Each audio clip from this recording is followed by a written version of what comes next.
Takže chalani, čo na 4. D?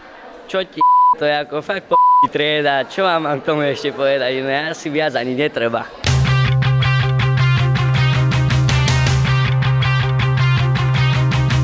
Tak ja si myslím, že už väčšinu povedal tento mladý muž vedľa mňa, ale fakt to sú strašní to sa nedá opísať, proste čo sú toto za ľudia, to...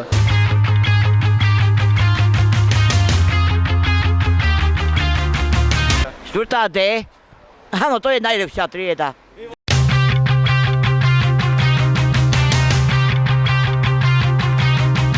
Pán profesor, čo na 4. D?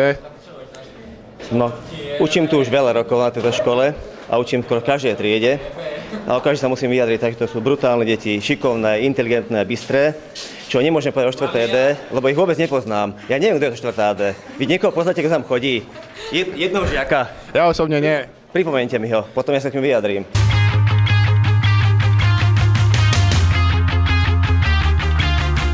Takže aký máte názor na 4. D?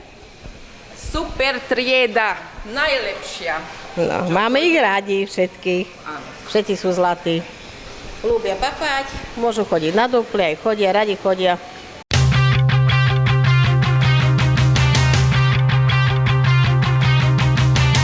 Štvrtá D? Tak to už áno.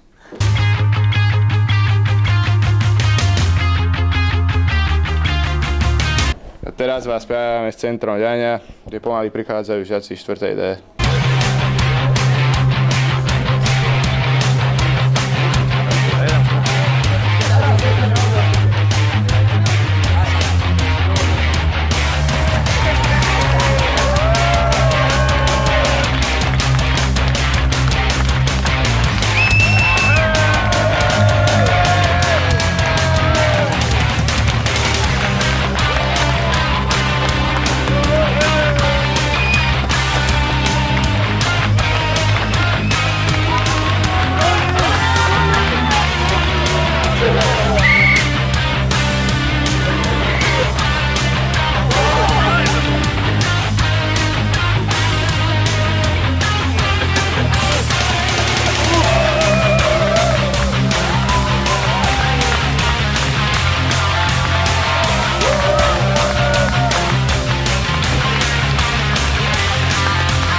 Čo si myslíte o 4. D?